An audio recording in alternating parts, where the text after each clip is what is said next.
The following podcast is run by a couple of former wheel turners and one pit guy. It's meant for entertainment, not so much information, but sometimes there's some good information. The opinions expressed are just, these are the morons on the show. Not necessarily right, not necessarily wrong, not the views of any of the sponsors or anything like that. So, these guys, they're going to be talking, they might swear here and there, so if that offends you, either grow up or get a little permission from mom and dad.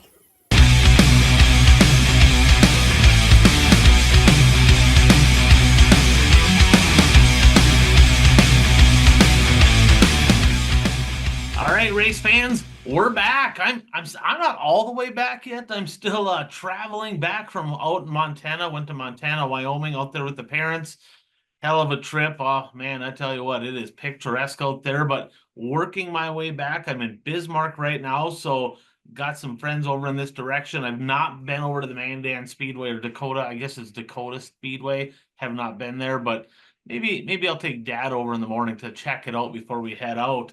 But a lot of racing over the past couple weeks. Of course, we did not do a show following Labor Day, which is crazy because there was so much racing over Labor Day weekend. And so it's going to be pretty tough to touch on it all, obviously, in a 6-hour segment that we have here today. Just kidding.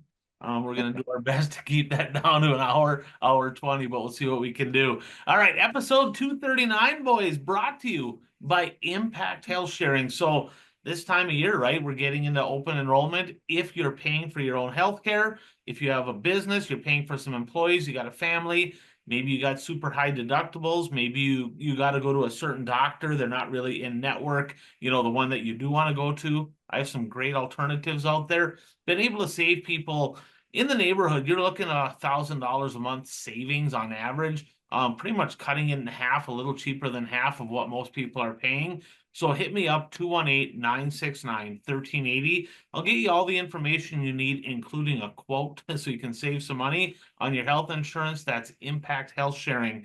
So, guys, I tell you what, excited to be back on here. Of course, as you know, I'm Ryan. That is Coach Kraus. We got the legendary Bert Lehman that actually went out to Eldora. Well, I think you're going to have a little notes on that. I'm sure that was a pretty good time.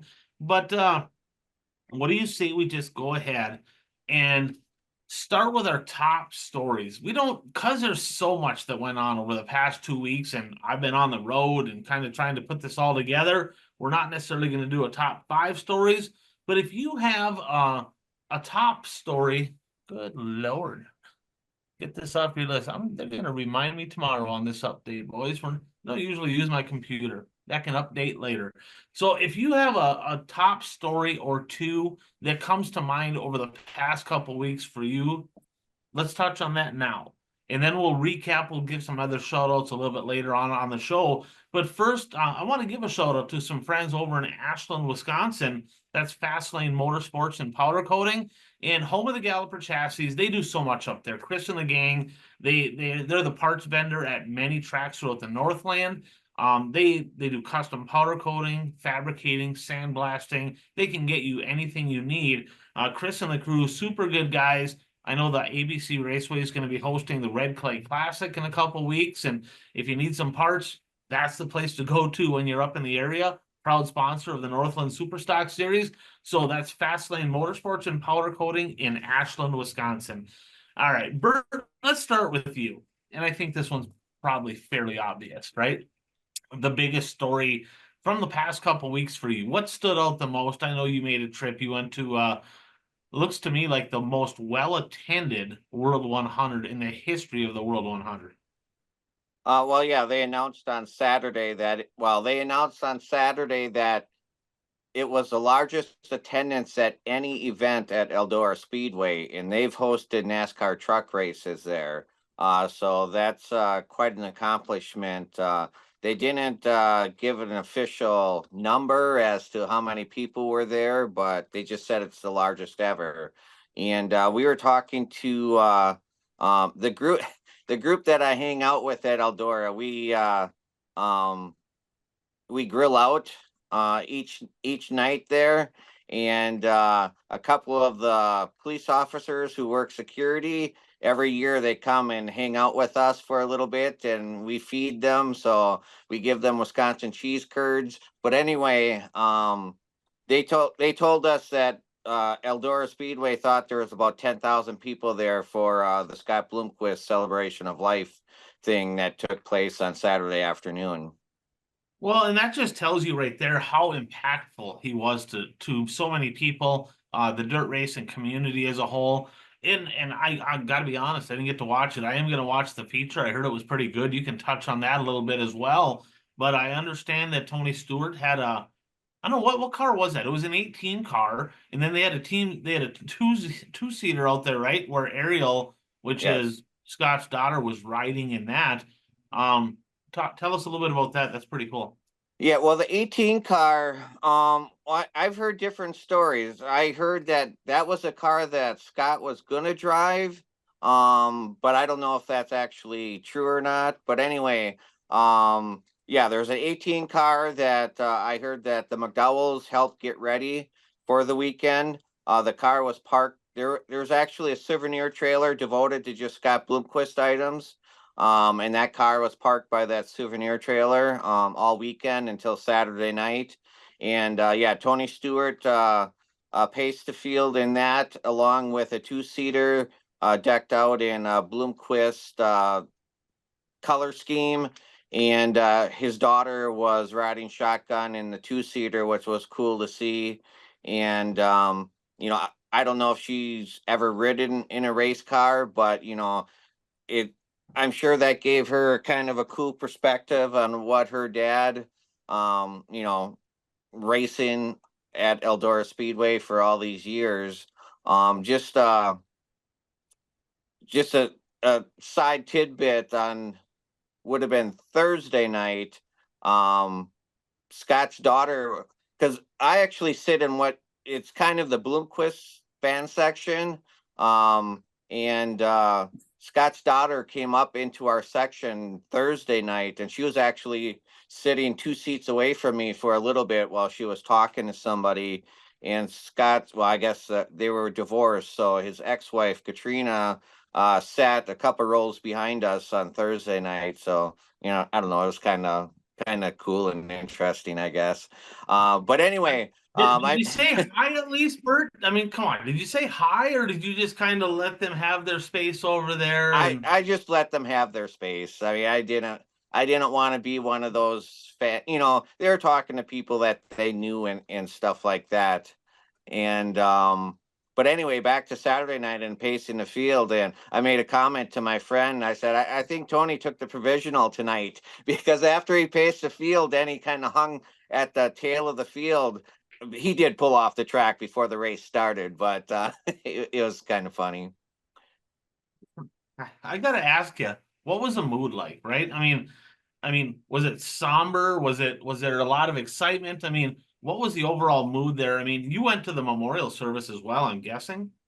Yes, I went to the celebration of life, and I mean at the celebration of life, it was kind of somber, and it was cool listening to Mark Richards, talk, and Dale McDowell, and but actually during the racing program, I mean, I think the fact that Dale McDowell ran well this past weekend helped take some of the somberness away from the Bloomquist fans, because they were obviously cheering for McDowell because McDowell races a Bloomquist chassis, and the shop is right down in Bloomquist's area.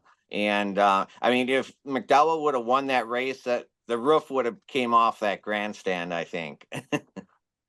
So their shop, Bert, I don't know if you knew this or not. So if you made an L-shaped deal, right? One shop was Bloomquist. The shop right next to it there was McDowell. So when you say in the Okay. area, it's like you walk across the parking lot and it's definitely in the area. So how crazy? I mean, from what I understand, again, I didn't get to watch the race yet. I was out in Yellowstone, Glacier. I was doing all that stuff.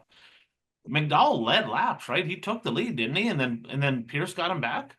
Yeah, well, McDowell led very early on, and then Albertson led for I don't know 20 or 25 laps or so, and then Superman came and led a good chunk of laps, and he actually pulled away, and then Bobby Pierce was up by the wall riding the cushion, and this is one thing that I love about being there versus watching the stream, because you can see a driver that the camera may not be focusing on. You can see that driver gaining, and I could see he was cutting that distance between him and Davenport, and then he took the lead, and as soon as Pierce took the lead, then Davenport jumped up by the wall, and but then later in the race, and we all know that McDowell is always good at the end of the race, and he's always driving right in the middle, and that's what happened. He was good at the end of the race, and he got by Pierce with, I don't know, 10 laps to go or so, and I think Pierce panicked a little bit because for a lap or two he was bouncing off the wall, but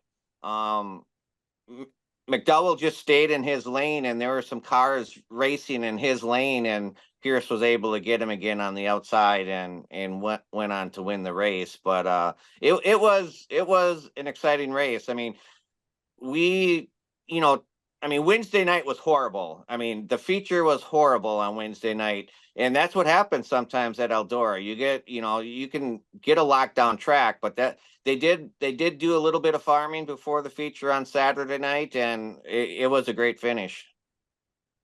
Did I just on a scale of 1 to 10, how bonkers did that place go when McDowell took the lead late? Oh, it was crazy. I'm not going to say the entire grandstand was cheering, but a good portion of the grandstand was cheering. And that's one thing I like about Eldora, is because it's kind of centrally located between the different racing, between the north and the south and the east and the west. So you have sections of fans that are watching the race, and they're going crazy when they're driving. Pierce takes the lead. The Pierce fans go crazy, and well, a lot of people weren't cheering when Davenport took the lead. I mean, he did have some fans there, but he's won so often that the fans want to see somebody else win. But by far, McDowell was the driver that got the most applause when he was running in the lead. For sure. Kraus, did you get a chance to watch? I'm sure you watched the World 100 this weekend too, didn't you? I watched every single night, and Bert, you forgot to mention the big winner of the weekend. What saved the racetrack, Bert? What night did it rain? Water? What night did it rain? It rained on Friday night. Mother Nature saved that racetrack, Ryan and Bert, and there's nothing better than Mother Nature. And you know what? They had a gong show for the Baltus. We all watched. I don't know if you watched that race, but it was hammered down. It was rough. Tony was really worried. Then he got the track too hard. They didn't put enough water on Wednesday, and it rubbered. Wasn't looking good on Thursday, and then boom, all of a sudden Mother Nature saved them. So, and then it was, and to be honest with you, Mother Nature and Bobby Pierce should be, because if it don't rain, Bobby Pierce don't win that race because there's no cushion. Bobby Pierce flat out said, he needs a cushion. I need something for my right rear to lean on. Interesting thing, listening to their interviews with JD and his crew chief saying, we're going to need to be able to run the top if we want to beat the 32. I don't know if you guys picked up on that, but they both said that. So that was super interesting. And McDowell was like, Bloomquist builds these cars to run the middle to the bottom. And that's where he was going to run. So it was really interesting picking up on that. And, it did take rubber in the bottom of 3 and 4, Ryan. I don't know if you do that. It rubbered late, like really late. And Pierce brought up, another point, no signal guys. There was nobody signaling during that deal. And those guys were panicking a little bit with no signal guys. Pierce was missing that rubber a little bit, a couple times in 3 and 4, and then McDowell was catching him back. So really good race.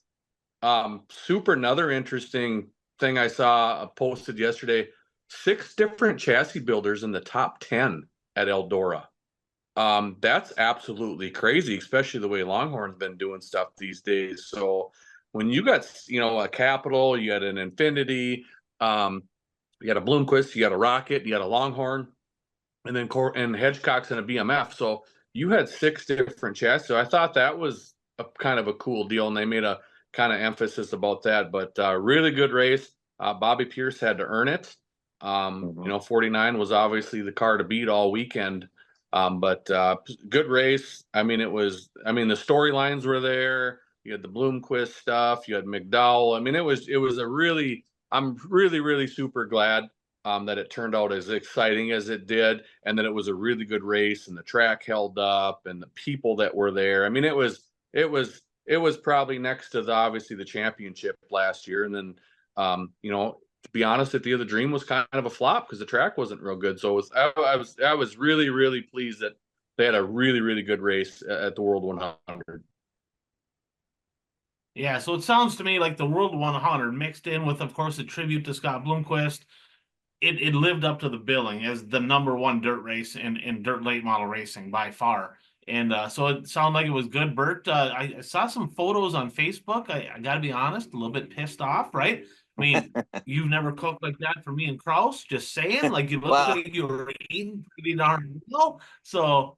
Well, I did not do any of the cooking. I just did the eating. And then wrong with that. Looks like you had a good time. And then also I did meet some very nice people there. I got to meet the Eldora girls. So I did see that. Well, they got to meet you, right? Is how that is. They got to meet Bert Lehman. Oh, one of those is Bobby's girlfriend, right? Yeah, and the other one's Devin Moran's sister. And one of them's Devin. Like trophy girls every night. Let's get after it here, guy. All right. So Kraus, what other than the World 100 from the last 2 weeks, there was a ton of racing. If you had to pick one thing, maybe two that stuck out to the top of your mind, what would be your #1 storyline, event, race, whatever it may be here from the past couple of weeks? Boy, there's a couple, Ryan and Bert, but I think one thing, it was the record late model car count at the Seitz race this past weekend. I thought it was a big storyline. 62 late models. That's pretty big time for 9,200 to win. So, hats off to them. River City's and obviously an FYE show, and Chris does a good job up there. And the only downfall was I didn't think the track was quite in tip-top shape. Looks like it kind of latched down, was kind of rubber, but good to see the support of that race and having 62 late models up there. And it just kind of shows. You get Sammy Mars up there, and you got some Travelers up there, and Demel always goes to that show. And obviously you had Searing, TPO broke late. Cole did a real good job, obviously winning the race. But I thought that was kind of a big storyline there, just because it's going to be interesting to see what shows up for late models this weekend at the WISSOTA 100. Can they top? It's $10,000 to win the WISSOTA 100, and big purse on Wednesday, and then 2 other shows. So it's going to be interesting to see what happens there. So good to see a good turnout up at Grand Forks, and it's tough.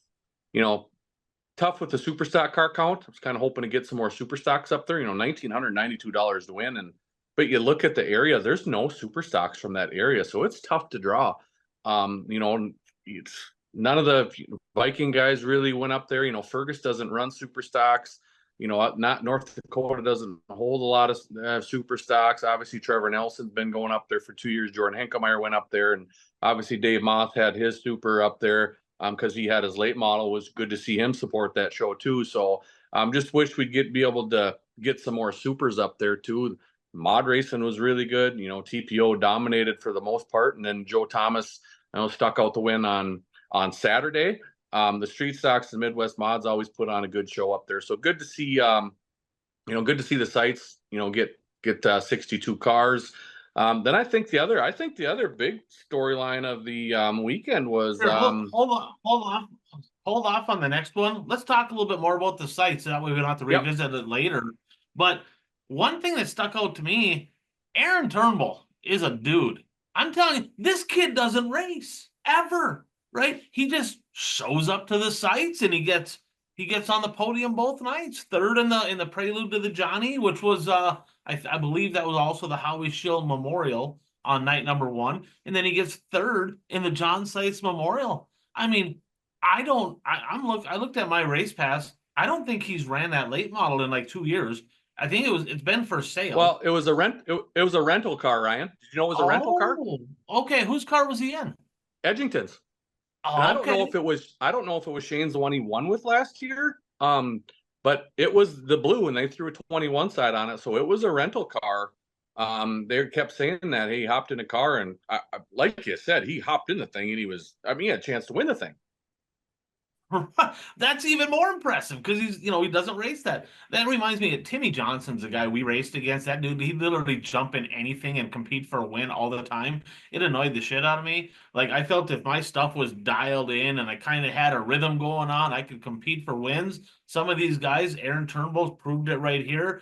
Just jump in something, never raced his car, 2 podiums. Edgington must be going, what the hell just happened? He just whooped my ass 2 nights in a row, but Turnbull lives so freaking far away. I mean, he's way, way out west there, and they just don't have as much racing. And man, I tell you what, if he lived a little closer to Grand Forks, this area over here, that he would be a force. So hats off to him. Dustin Strand winning night 1, second place finishing on night 2. He was there, locked up the NLRA championship. Congratulations to him. Cole Searing, he's been so close for a couple years. He's had a few podiums in there. Congrats to Cole Searing on getting it done. Modifieds, you mentioned it was a TPO show. Won both nights, and then he had a big congrats. Oh, he's really good friends with Joe Thomas and Corky and all that. And he's like, if I'm going to losing to Joe Thomas, nothing wrong with that. I mean, that's a team win right there for him. Jordan Hinkemeyer's remained hot. Jordan Hinkemeyer has a pile of wins. I'm not sure if he's quite the double digit, right around 10 wins on the year, but he won night 1. And then, of course, Trevor Nelson won night 2. Blake Adams won, kind of got a gift on the first night because Matt Scow was leading. And I don't know if a tire came off, a hub broke. I'm not sure what happened, but the left rear came off after he kind of had it covered. And good to see Blake Adams win. And then Scow did rebound for the win. But Cole Gresseth, with that field of cars there, guys, remember, it was a Dirt Race Central Street Stock finale. I mean, and Braden Brower doesn't run the tour, but Braden Brower was there. You had Vogel, you had Ty Agan, you had Riley, you had Dykoff, you had all these guys, right? And Cole Gresseth goes out there and doubles up, winning both nights. And Ty Agan, of course, the Dirt Race Central Street Stock Tour champion for 2024. So, like you said, the track, not quite what we have grown to get and love over at the sites. The track was not quite as good, but that just goes to prove we're pretty critical of track prep sometimes. And Eldora struggled, got some help from Mother Nature, right? Grand Forks struggled a little bit, so it happens. It don't matter what track it is, they're going to battle it. But hell of a field of cars. Here's a question for both of you: the car count there, right? Let's take the late models, mods, supers, Midwest mods, and streets respectively. Do you think that there's going to be more total cars at the 100 than there was at the sites? Because that car count at the sites, 60, there's not going to be 62 late models at first. That's not happening. There's no way.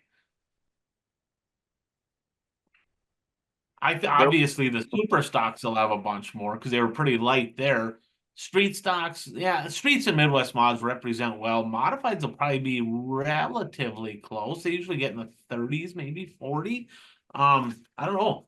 I mean, what do you think? Do you think they're gonna have that many more cars at the Wissota 100 than they had at the sites, or do you think it's gonna be pretty close? I don't know. It's going to be. I was looking through the numbers from last year. I think it ended up being. I think last year was 258. I think that was the number at the Wissota 100. But just on Saturday. That's not counting the MPH in Bemidji. That was just on Saturday. So, looking at those numbers, I think they were going to be up in every class. The modified's the kicker. It's like they had 45 last year. It's going to be tough to get to that. The super car is really weird. All of a sudden you get, the Northland series was down, kind of everywhere was down, but then all of a sudden you get over the 100 and you're going to see more cars over there. So the big thing to me is that 62 late models. Are we going to be able to top 62 late models? That's a big number. That's a really big number. I'd like to see it happen. I'd love to see it happen. I just don't know if we're going to get there at that 62 with that number. And like I said, street stock numbers have been up this year. The Midwest mod numbers up. Who knows what's going to go down? There's so many variables that play within that WISSOTA 100, Ryan. And with the fees of everything, the way teching's been going this year, there's way too many variables to decide. But I'd love to see more in 62 late models. Yeah, the late models don't have to worry about that. They usually pick on the lower classes with the teching, not so much the late models. But yeah, that would be great to see. 62 is a tall task. I mean, got to remember, Cedar Lake has a legendary 100, so some of those guys will stay at home.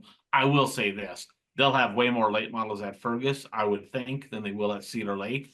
But the rest of the classes might be pretty close. You said you had something else there, Kraus. Or Bert, did you watch the Seitz at all this weekend? You were at Eldora, so I doubt it. I watched the first half of the late model feature on Saturday night because we got back to the hotel just as that race was starting. So I watched the first half, but then I went to bed. It looked like Strand was gonna maybe have something, and then it looked like me and Kraus were texting, and it's like, looks like Searing maybe saved something for the end because he got really quick the last few laps and kind of drove off into the sunset. So not the best Seitz race overall, but good field of cars, good environment, and congrats to all the winners over there, of course. Kraus, you said you had something else that really stuck out to you. What do you got? Well, I think another top 5 story would have been with the we got to talk about Braden Brower. Got tore down. It was in Greenbush, correct? Yes, sir. On the last Labor Day weekend. Braden Brower's leading national points. Probably running away with it. Yeah, for people that don't follow street stock racing, he's the WISSOTA street stock national point leader. Has 30 plus wins already. Does not need to race. It's pretty much locked up. Literally does not need to show up to the track. He has the national championship won.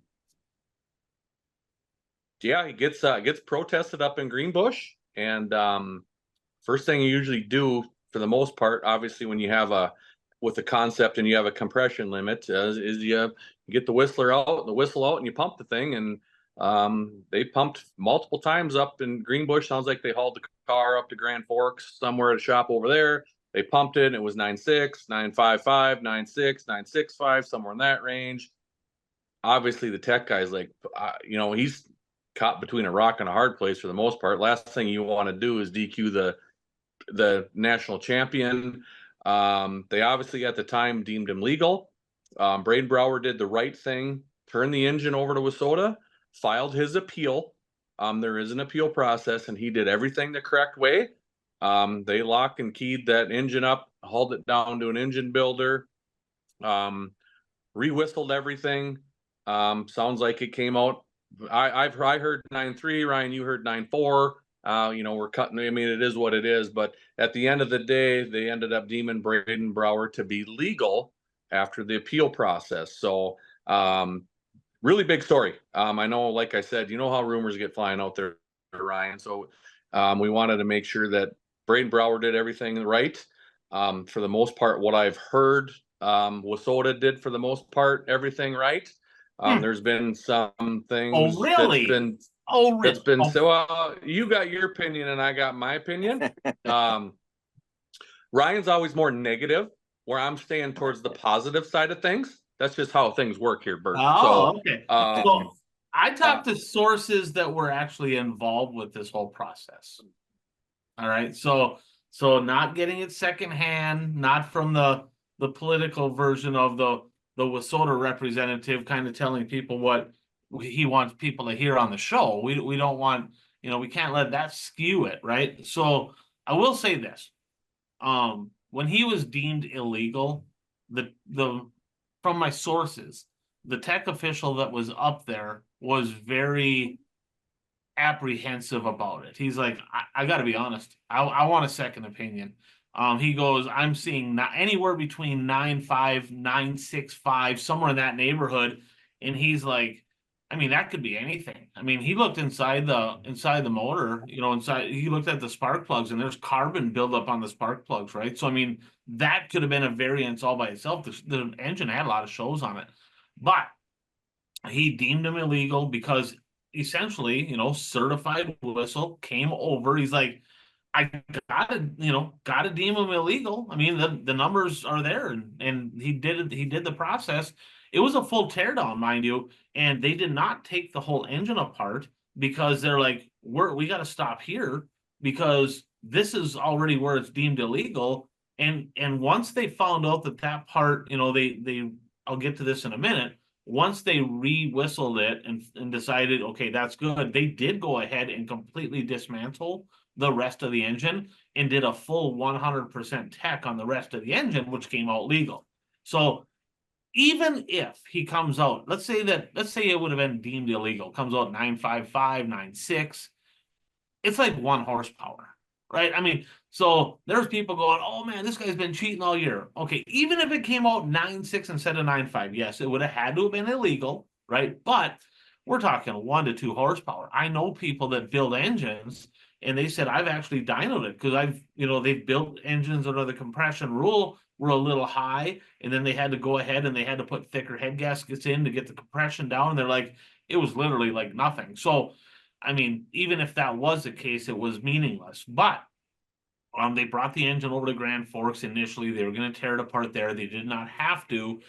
And the officials at hand there, the tech official, Greenbush Race Park, they made the decision, we're going to go ahead and keep the engine. The engine stayed at the promoter's place until they could find, and I'm not going to say where it went or whatever. I mean, that information is probably out there. I don't know if they want it out there or not, but they brought it to an engine builder that was basically approved and certified by WISSOTA to further along this process. WISSOTA tech officials went down there and they said, we're going to look at this. Now, I want to see him legal. I mean, I'm a Braden Brower fan. The kid's been racing his ass off. He deserves to win the championship, plain and simple. Here's the issue I have. So when you whistle it, Bert, this is a tool to measure compression, right? Now, if one certified whistle comes out a little high and one certified whistle comes out a little low, now it's a he said, she said, right? It's like, well, this one says it's good, so we're going to go with that. Now, Kraus, you heard that they actually had 2 whistles that came out good. My sources say different, so I wasn't there, so I don't know. Okay, so even if I had people saying, should they have CC'd it? And what that means is you actually take the actual mathematical measurements to come out, to an actual finite number to see what the compression ratio actually is. I don't know. I mean, they were obviously pretty confident in the fact that, look, I mean, we did it and it went to an engine builder. It wasn't 5 a.m. when they were checking it. And that was maybe an issue, right? When you're a tech guy and you're checking it at 5 o'clock in the morning, maybe I can tell you right now, I'd be a little groggy. And that's why he asked for help, right? He said, look, this has to go. And here's the biggest issue I have. So maybe it should have been CC'd, probably should have, whatever. Okay.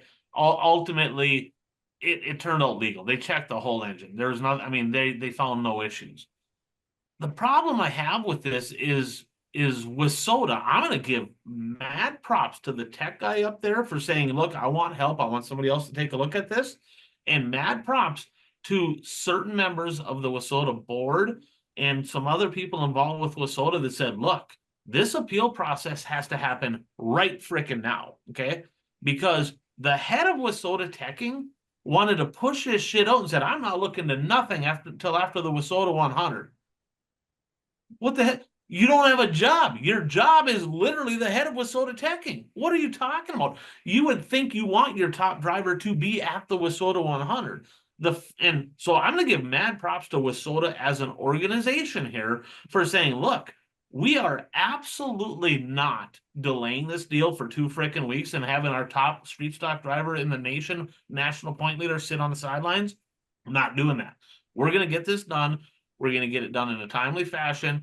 And they did. They got on top of it right away, and they had to prompt them. They had to push the head of WISSOTA, and multiple tech people were there. And I'm glad they did, right? Because in years past, they always let Billy kind of make the decision. Well, Billy said we're going to wait till later. We're going to wait till later. And they said, nope, this is bullshit.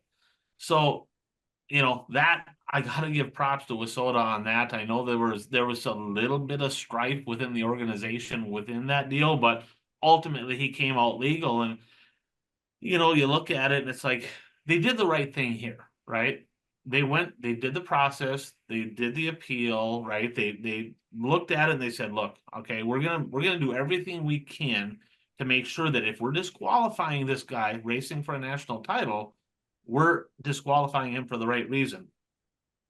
Why not go back and do the same thing for Tommy Bowden? I'm just saying, right? He lost a national championship deal over a unwritten rule, something that's not even in the rule book, and they don't give him the same latitude. I'm not a big fan of that. And their argument was, well, he didn't give him the carburetor. Well, you don't need to. It was screw and air blades. I mean, it's not like you're measuring something, you're literally looking at it. It either does or does not have screw and air blades. So I don't know. I mean, I will say I'm super happy that they got the process right here. But at the same point, they should maybe go back and relook at that Tommy Bowden deal while they're at it. So, but Kraus, that was a big deal. There was street stock drivers messaging me. They're like, "Do you have the points figured out? What are we saying? Can I win this thing?" I mean, because it went from literally, Bert, from him having a monumental lead, pretty much over. It's locked, right? But second through like sixth is, I mean, it is freaking tight. Second through sixth is a real battle. And literally overnight, that turned into the battle for the national championship. And with that said, some of those drivers says, oh man, I got to be honest with you. If I do end up winning it, I don't want to win it this way, because I mean, I feel like that would be kind of ticky-tack, but it turned out that they're still battling for second. Braden Brower still the national point leader, but that was a huge, huge story in WISSOTA.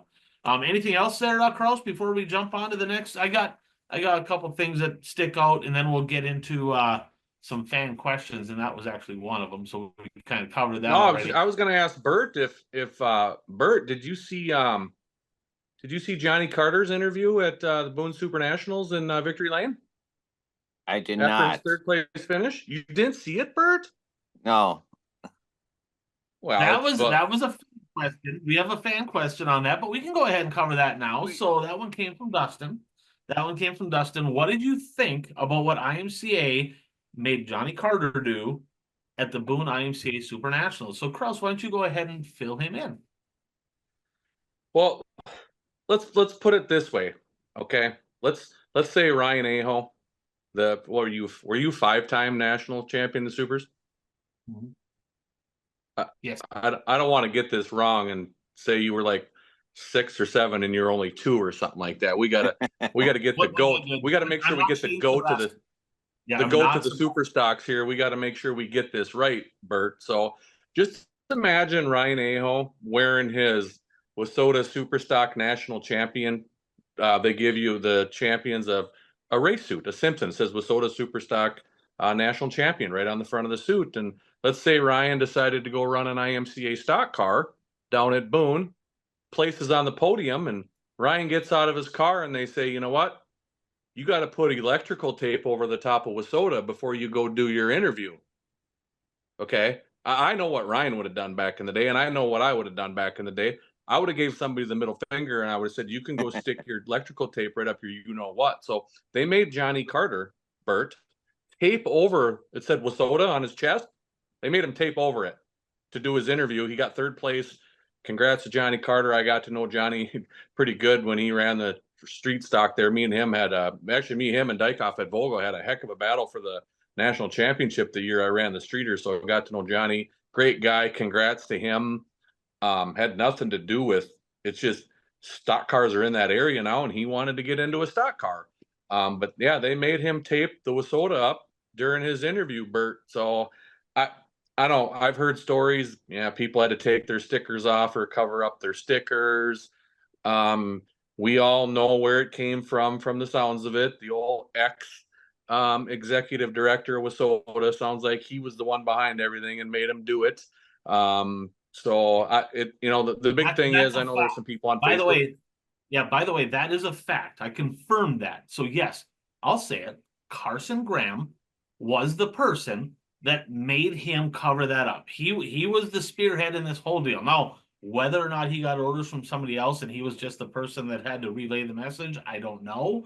But let's just say that he's the one who made him do that. That came from Carson, who is the former executive director of WISSOTA, who, let's just be completely honest, he fucked WISSOTA, right? I mean, he screwed him over. So he went to Reno to the RPM workshops in Reno, which is basically a promoter workshop, and you do some networking. You're learning on different things to do for promoting for racing organizations and such, right? He went there on WISSOTA's dime. They paid all of his expenses to go. He came back, turned in his resignation, took a job with IMCA. Really? Yeah, so that's the kind of guy you're dealing with there. That guy's a snake. So Bert, what do you think of that? What's your? I want to know your take on that, Bert. Well, I don't think they should make him cover it up. I mean, to me, an organization or person who makes you do something like that, they're very insecure. They're not secure enough in their own product that they don't want people to know about the other products out there.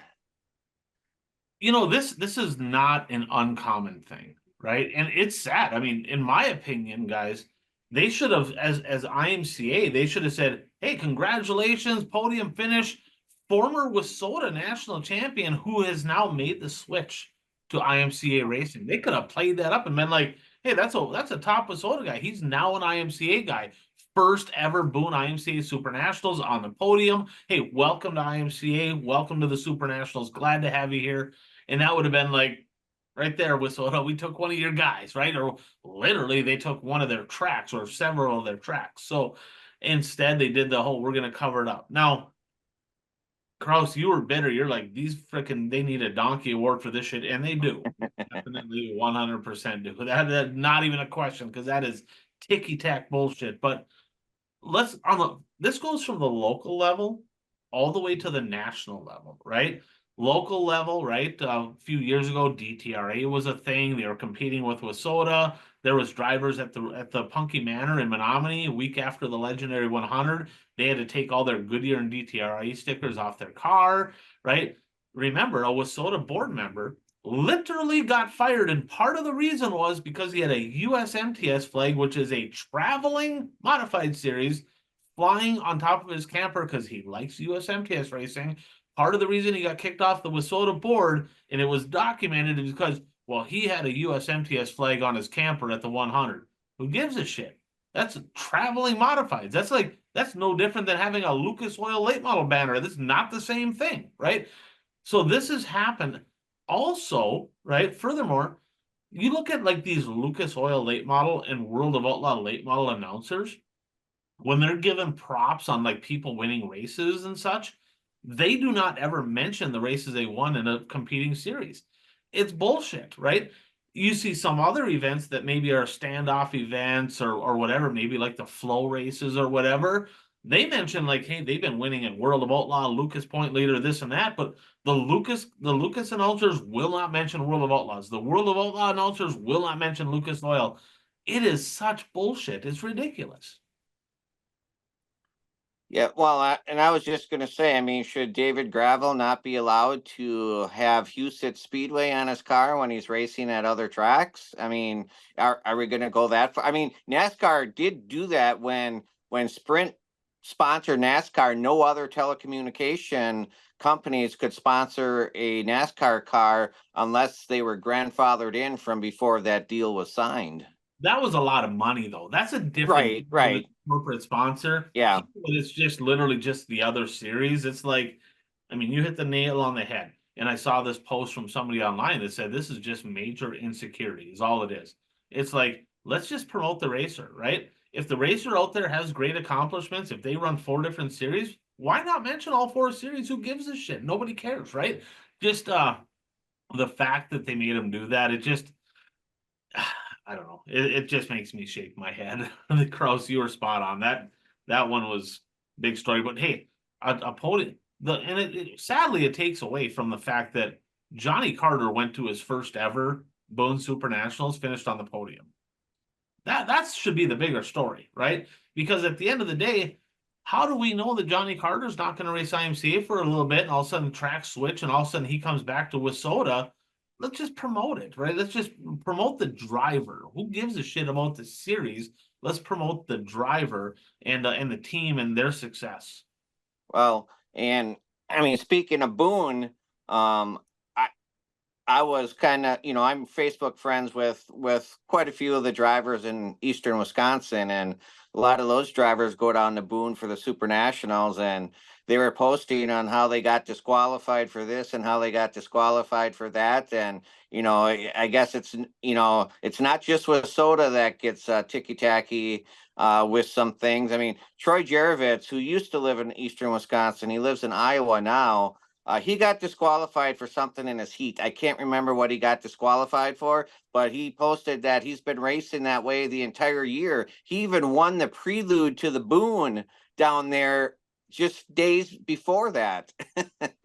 See if you can find out what that was. I'd be curious. Okay. We post in the comments, share it in the comments when it gets posted. I'd be curious, but you're right. I mean, it's not just Wissota. We just talk about tech guys in general, and it's just a head scratcher. I got a couple things and then we'll move on here. So a couple quick shout outs that I thought were like huge events. David Simpson, who's leading the Wissota Midwest Mod National Championship race. He earlier this year got his first ever career win at the Gondik Law Speedway in Superior, Wisconsin. 18th to 1st at the Northern Nationals this weekend, guys, on Championship Saturday night.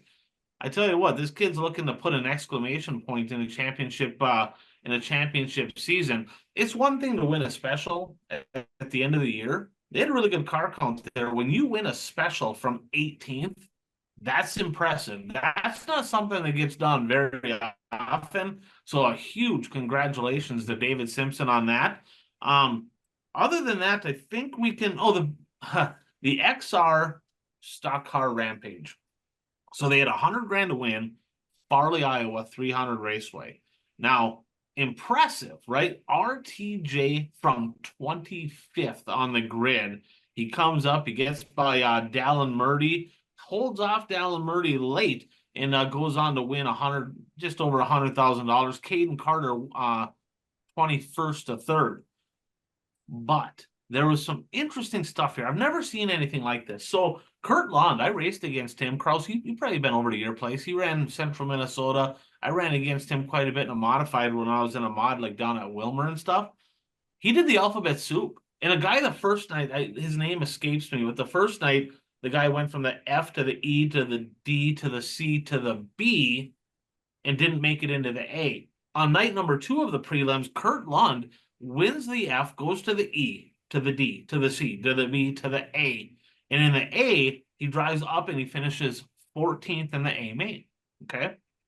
RTJ had some kind of problem in time trials, starts in the back of the heat, gets 3rd, goes on, wins his preliminary feature.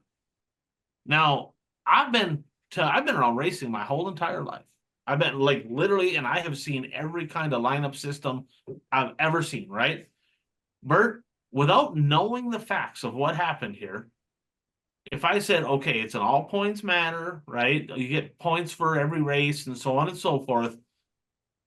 You have 2 drivers. One won the prelim and the other one got 14th in the prelim. One of those drivers is in the B main on Championship Saturday, which I guess was Championship Friday at this one. And one of those drivers had to start kind of mid-packish in the B main. Which one would you think would be in the A main? I mean, obviously, you would think that the driver who won a preliminary feature would be in the A main.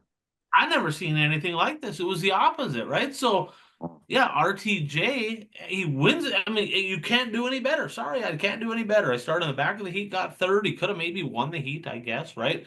He started wherever he started in the qualifying feature, goes on to win the qualifying feature, and he in what universe is that a thing? Now it worked out because as a fan, we got to see RTJ win from 25th. So sadly, it worked out because that's not a good thing because he might do it again. But finishing fourth, I don't understand how the points for alphabet soup races, the FEDCB, I don't understand how them are weighted equally to like an A main on qualifying night. Makes no sense to me. Zero. Well, I mean, I don't know how the point structure is either, but I was reading some posts on Facebook that you get points for every car you pass. So if you're in more races, you're going to pass more cars and you're going to accumulate more points. Yeah, they did something like that. That is for sure. But it's kind of bullshit. Let's just be honest. There were some drivers that were super, super upset about it, that it did not benefit. Kurt Lund goes to start on the pin for the 100 grand to win race and finish 14th in a qualifier. It was interesting to me. Yeah, and let's just put it this way. If RTJ goes out and he gets 7th or whatever on championship Saturday, he would have mentioned something. He would have said like, the format. Oh yeah. He would have said something, right? The fact that he went from 25th to 1st, then he's like, oh, it's great. It's perfect. Like I won, So I mean, it was really, really interesting. But yeah, I guess I already see some posts out there from XR. They're definitely looking at doing something again for 2025. I don't exactly know what yet. So Well, before we move on, speaking of formats, I got to get Coach's opinion on Eldora's format. Only racing showdowns on Thursday and Friday night, no B mains. So driver gets to race one race. Again, Bert, there's 100. How many cars? 107? 108. 108. Over half of them ran 3 12-lap heat races. Get rid of Rigsby in his stupid calling them shootouts. Okay, don't change the sport. It's not broke. Don't fix it. Okay, they were heats. Half the field ran 3 12-lap heats. That's the only way they were going to get in the show, is to do well in a heat. Tough deal. The only thing I do like about that, with the costs of things these days, tires, fuel, engines, you are saving these guys equipment. So you can look at it from a driver's standpoint and say, hey, we're saving our equipment. I'm not burning up as many tires. I'm not burning as much fuel. I'm not, putting extra laps on a $60,000-$70,000 engine that I need to get freshened. You know what I mean? So there are some positive that way, but I don't know. I'd much rather as a driver, run a heat and then give me one chance to get into the A again, through a B on those nights. And what made it extra interesting, I mean, I like the invert, but the inverted 6. So, I mean, you can be a top car and you're starting 6th in a heat race. And if the track's not real racy early on, you're kind of screwed. sounds to me like there was some sandbagging. I saw some posts on Facebook that there were some people playing that game. So, yeah, I don't know. Anybody really comment on it at the event? Did you hear anything there about the format? What did the fans think that you talked to? I really didn't hear too much. I mean, the people in our group, I mean, some were confused by it. And it's like, what? There's no B mains, and then you said no, they're not heat races, they're shootouts, and it's like, what do you mean it's a shootout? I mean, it's a heat race. Yeah. Well, and it was a good race. The 100 was a good race. Nobody cares. Nobody cares what the format was. If it's a bad race and a shitty race, then people are going to start complaining about the format. But it was a good race. I don't think anybody really cares about the format except for us media guys out here that are trying to make a deal out of it. But I don't know. You can look at it both ways. I think people just like the traditional World 100. Let's do it the way we've always done it. Let's not wreck this race. So I think that was kind of playing into it too. Let's not do it like we always done it. Because I remember when I first started going there, all we watched on Friday night was time trials, 2 rounds of time trials. Yeah, that would be a perfect night to stay at the camper and just have more food instead of doing that. So let's jump into a little. But there was 220 cars back then, though, Bert. Oh, You know what I right, mean? right. Yeah. They cut. I mean, how many guys got cut right after you ran 3 laps and you had to go home? Yeah, I mean, and then only finally they threw in. Then they threw in that last chance race that if the next 121 Yep. to 150 or whatever it was got to run a last chance race. I think Mitch Johnson won that thing one year when you used to go out there, But when you have 200 and some cars, what else are you supposed to do? yeah. Yeah, that is for sure. It would make for a really long day having 200 some cars at that deal. That is for sure. So some fan feedback here brought to you by Nick Hoff at Hard Charger Performance Specialties out in Sydney, Montana. Sorry, Nick. I actually messaged him, said, man, I might be able to stop by. We took a different route. We didn't go by Sydney, so missed you this time, buddy. I was gonna should have made a point maybe of stopping by and seeing him, but just because I can't doesn't mean that everybody else listening can't, right? They can definitely do that. So Nick's been in the engine building industry for well over 20 years now. I don't want to make him sound too freaking old. Okay, he looks a little older than me, but let's just say he's experienced, right? And I've known Nick for a long time. He lived up in Hibbing, built engines for me. I had success with him. He does a lot more than that. He does gears. He does a lot more. He has a dyno there. So if you're looking to schedule dyno time, if you're a Wissota guy and you have a crate motor out western part of Wissota country, he's the guy that can he's certified to fix your crate motors, which will need fixed. But Nick does a really good job, passionate about helping the racer. His number, 406-480-1177. Give Nick a call. That's Hard Charger Performance Specialties in Sydney, Montana. So, Kraus, I got a question for you. This one came from my buddy Richard. And so there was an incident here this past week. So a lot of racetracks, I know Viking, for example, you guys have non-dirt track racing events, like you guys have the Demo Derby, right? And some tracks have enduros and so on and so forth, right? Well, there was a racetrack in Wissota country that they had an enduro race, and it's 3 segments, and one of the drivers in the enduro, high as a kite, smoking pot, didn't care, no fucks given, right? And there was people that are competing and going, we can't let this guy, what are you doing? He's got to go, like, you got to boot him out of here, right?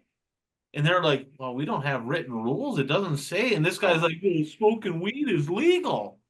Not in fucking driving. It's not. Like, what you cannot smoke weed and drive down the highway. That is not a thing. You can't drink beer and be driving down the highway. Okay. I mean, do you guys, first of all, at Viking Speedway, do you guys have like a set of written, here's our track procedures, bam, everybody gets a copy, it's posted on the building? Do you have anything like that? We do. Just because, no alcohol in the pits. If you got a pit wristband on, you can't buy beer, certain stuff like that. We do. And obviously but we have nothing with drugs. It's probably something that we got to look into. I'm almost 100% positive there is something in my insurance policy that says that, as far as, even signing that waiver. And that's why you have to have hired security on hand. Because then you can really get in trouble if you don't have hired security on hand, and there's stuff that happens. The track's going to get in trouble. Insurance may not cover it. So you have to watch stuff like that. And that, like I said, I've never ran into the drug issue. You get some incidents with alcohol. You really do. Drinking in the pits during the races and stuff like that. I actually had to make a little announcement at our last pit meeting during Labor Day about no drinking in the pits, and had to warn my security guy. So that's boy. And like you said, you can't do it. So you got to make sure you police it and watch it and know your insurance policy. You know what I mean? Know what's going on, because something happens. Would it be no questions asked? Like, you can go sit in the grandstands, but you're done. You're not competing anymore today. You're done. I mean, would even though you have something written down, would you boot them? 100%. I'd grab my security guys. I'd go over there and say, here's the deal. Then if he's going to fight it, then you just say, well, I'm calling the cops. Well, then he's just going to leave then, you know what I mean? Because then all of a sudden then you're talking about a completely different ball game. So yeah, you got to, and handle it right, do it properly, things like that. And like I said, if it comes down to, hopefully everybody has hired security at their track like I do. I got 3 guys every single night. And hopefully, like I said, not you just get the cops involved and let them take care of it. Yeah, I was flabbergasted. The person I talked to was pretty upset, going, "How in the hell can they not do anything here?" He's like, "I was gonna just tell the kid he couldn't race." He goes, "But I just pit for a guy. I can't do that, you know." He goes, "I was gonna remove him, and he's big enough. He could have definitely removed him. There's no question about it." But yeah, that's something that racetracks maybe need to look at, putting that right in the policy. I mean, we've had no drinking in the pits, no drinking and competing forever. But I've never seen a policy that you can't be doing drugs. I mean, kind of common sense, but the world we live in today, imagine if somebody got hurt, right? Because in enduro racing, there's full contact. I mean, heck, at the last enduro, I was up there here at one of the tracks up north, had an enduro, car started on fire, somebody got burnt. Well, what if somebody got hurt and they found out, well, the person that caused the wreck was high and the track let them race? Holy shit. That place would be closed. It'd be done. There'd be no more racing at that place. So yeah, that's something that racetracks definitely need to maybe get into their track procedures for 2025, even though we shouldn't have to, but the world we live in today. And I do have a teching one here too. So I got so they had the MPH, what does that stand for? Mod Force Pure Stocks Hornets, I think is what that stands for. The MPH. It's WISSOTA 100 for those 3 classes held up at the Bemidji Speedway. And I had somebody message me, actually multiple somebody's messaged me about a kid getting DQ'd up there in a pure stock, and then a Mod 4 guy not. So the Mod 4 driver, there's a guy that got 4th. His name escapes me, doesn't matter. But he ended up finishing in the top 5, right? He's in the tech shed. You go across the scale, bam, you go to tech. Now, Kraus, if a driver goes to if he goes to the scale at the Viking Speedway and drives past the tech shed and he goes parks at his trailer, and next thing you know, you got to like go chase him down and get him to bring him back to tech. Is that just, sorry, bud, we should have went to tech. We said at the pit meeting you're disqualified? I mean, is that how that works? I mean, that's usually how you see it, right? Well, they went to get this guy, did not disqualify him. I don't know the person, right? But they did not disqualify him. They went and got him and brought him back to the tech shed or tech area so he could get teched. Okay. All right. If they're gonna do that for everybody and they're not, whatever. Okay. As long as it's the same, I don't really give a shit. But then in the pure stock feature, another driver, Bert, this guy finished in the top 5. And they're doing their full tech, and I'm all for full teching. Make sure these cars are legal. I'm all for it, right? So the rear trailing arms on a pure stock, they got to run stock parts. It's the stock control arms in the back, right? They bolt to the housing and to the frame, holds the rear end in the car, and they're metric cars, right? They're G.O.A.T metric, Monte Carlos and such. And they use metric bolts for everything. Well, it's pretty common to have like a whole bolt bin full of standard bolts, and some of them bolt holes get a little augered. And if you can't quite get the metric bolt in there, you just grab the standard one that is literally pretty much the same size, and you put a standard bolt in there. Now, keep in mind, everything's legal. Trailing arms are legal. There's no moving the mounts. All that's legal. This kid had a standard bolt instead of a metric bolt holding on his trailing arm. They mic'd it. It was 0.02 smaller. Meaningless, right? He could have ground out the holes if he wanted to make sure the other bolt went in there better, but he did not. They disqualified him because he ran a standard bolt instead of a metric bolt holding on the trailing arm on the rear end housing. That is literally the most fucked up thing. That might be the most fucked up thing I've heard all year. Like, I mean, and we've heard some stupid shit. It's like this moron, right, that is the head of WISSOTA Teching was the idiot that made the decision. So mixed with his bullshit of not wanting to give Braden Brower the opportunity to have his appeal beforehand, and then disqualifying people because they had a standard bolt in there that is 0.02 smaller. How this guy still has a job is beyond me. I don't understand it. I really don't. And that kid reached out to me and said, I'm kind of over this shit, right? He goes between all screwing with everybody in the Hornet class this year and just nitpicking all this stuff and disqualifying Tommy Bowden over rules that aren't even rules and all this. He goes, I am very serious. My dad and I are very serious about selling everything we have and just gonna go drag racing and have more fun and just get out of it. And I had Hornet guy reach out to me and said, I sold my shit earlier in the year when they started screwing around with the Hornet rules and screwing with these drivers. This is exactly why I'm not racing anymore. This is a high school kid, right? He's a high school kid. He gets a top 5 at an invitational. He gets disqualified because of a freaking bolt. I mean, are they really honestly trying to kill the sport here? I mean, Bert, as a fan in the stands, does this kind of shit phase you, or do you kind of look at it and be like, what are they doing? Well, my first reaction is, why is there such a rule that you have to use a metric bolt versus the other type of bolt? There isn't. Oh, no. The tech guy said, well, it's pure stock. That means pure stock. It's a fucking bolt. You're using the stock housing, the stock mounts, the stock trailing arms, the stock bushings, and you put a different freaking bolt in there. Nobody gives a shit, right? I mean, there comes a point where common sense got to play into this. I mean, and it just simply does not here. I'm not gonna lie to you. Like, I had people, sometimes I have people reach out. We got that bipolar promoter that lives down in central Minnesota. Sometimes he reaches out and is like pretty opinionated about my opinions, which whatever, fuck that guy. But the fact of the matter is, I am literally to the point of like, fuck racing. Like they're constantly just screwing with people over nonsense. I'm all for disqualifying somebody when they're illegal. It's something like, hey, they're cheating or that's clearly not right. But when it's stupid shit like this, I mean, come on, do better. This is just a bad deal. And you asked from a fan standpoint. Okay.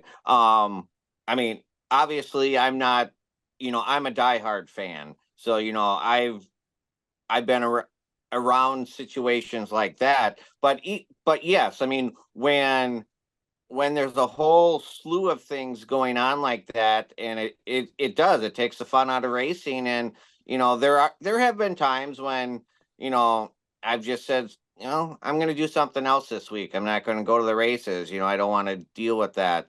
And, that's me, a diehard. I mean, can you imagine what it's doing to the casual fan or the fan who just shows up once or twice and, you're not going to get them back then? Yeah, it's really sad. Imagine, high school kid has all the family coming. Maybe aunt and uncle showed up and they're like, hey, we're going to go to this race. Hey, really good race. You were in the top 5. This is a special race. Why'd they disqualify you? Well, I bolted my car together with the wrong bolt. They're like, why do you do this? Like, we could go do all kinds of things. This is stupid. Like, you put all that time and effort into it. There's a lot of time and effort that goes into getting a race car ready. And the fact that this kid does it, works his tail off, and then gets disqualified for something like this, it's just wrong. I mean, that's the only not only time and effort, but with the prices of everything today, why stick your money into something if you're just going to get screwed over in the end? 100%. And then, like I said, you have certain people going, oh man, you're just too critical of these tech guys. No, you're a moron. Okay. Like if you think this is okay, you're just an idiot, right? I mean, I can't imagine that anybody that finished behind this driver said, oh man, that's good. You got him. You disqualified him. No, I moved up one spot. They had to have been shaking their head just as much going, this is stupid. Why are you fucking with this kid? It's just, again, I'm all for like honest teching, but this is just there's a line and it's way beyond that. And it's one guy. It's one guy. And he's got to go. He's had to go for a decade longer. I mean, he's not competent. He's an asshole. If you want WISSOTA to grow as an organization, get better, and have drivers, be more excited about WISSOTA, it starts there. Get rid of him, and everybody's mood at the racetrack is 100 times better. Plain and simple. It's going to be interesting to see what happens this week down in Fergus Falls at the 100. Oofta. I might have a prediction or two on that one, but we'll just save that for later. Let's get into a little rapid fire recaps here. We went over a lot of stuff, but any other shout outs you might have from the past 2 weeks. But first, a shout out to Daytona 1 Performance Lubricants. So, Buck is actually the founder of Daytona 1, and he's in the Hall of Fame for lubricants, the NASA Hall of Fame. So, I mean, the guy's highly intelligent, far more intelligent than this guy right here talking into the screen. Okay, I promise you that. But his passion is to reduce the cost of operating a race team, right? In the proper lubricants, whether it's gear oil, engine oils, right? Transmission fluids, power steering fluids. There's a lot of fluids that you have that are going to give you better performance, but also the longevity and durability that you need. He also has some great products out there for tires. Quite honestly, the tire deal is a big deal, right? People are like, oh, I mean, it's not a big deal. Well, it is. Tires are highly expensive. They don't last very long. So if you can run your tires a little bit longer, get a little bit more life out of them and still compete, that's a good thing. It's a really good thing for the racer, the low budget racer. Well, they have products that do that. Now, I'll be honest, with soda, not a fan of them, right? But if you're that driver, you run mid-pack and you're like, I just want to race. I can't afford to put new tires on all the time. This might be an option for you. If you want to learn about it, call Chad. His number is 507-828-3536. That's Daytona 1 Performance Lubricants. So, Bert, from the past couple weeks, any additional shout outs that you might have from the past 2 weeks? And then is there somebody in particular that you're like, this guy's been red hot, this guy's been like slumping like crazy? What do you got? Going back to the World 100, I just want to mention a few drivers. Ryan Gustin was very impressive the first 2 nights. He made it to victory lane at least once, maybe twice. I can't remember. So I want to mention him. Bert, where was he on Saturday? Well, he was towards the back on Saturday. Well, all the money's on the line. He's nowhere to be found. Well, he finished 9th. He wasn't in contention though. Wasn't he? I agree with you. I agree with you on that. I want to mention Ross Bales. He impressed me at Bert, listen. Okay. Did you watch the feature? Yeah, I did watch the feature. Ross Bales would have won that race, but Eldora's a half mile, and he turns it into a 5/8 mile. He was literally between Ross Bales and Donald McIntosh in lap traffic. Those two are windshield wipers. They would go from the bottom right to the top, and then right to the bottom, right to the top. It's like you've been lapped twice, and you're using the whole racetrack. Just pull in the pits, load up, and go home and live another day. I mean, between the 79 and the 87, I was seriously about ready to break something the way those two were driving. And then everybody wants to give Tanner English a hard time. He actually held his line in lap traffic. Did you notice that? Yep. He left the line on the outside. He held his line. He left him a lane, and then they give Tanner English a hard time for lap traffic. Bert, you're 0 for 2 right now. Well, you're not going to like my next one then.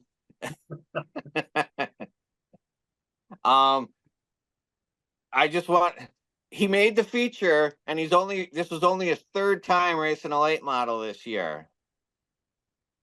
Kyle Strickler made the World 100, and it was only his 3rd time racing a late model this year. So that's Krause's boy. That's Krause's boy right there. I know. Kyle Strickler made the big show. All right. And okay, that's all for the World 100. Just a shout out to the Shawano Speedway track. What? Did Shane Clanton make the World 100? Yes, he did.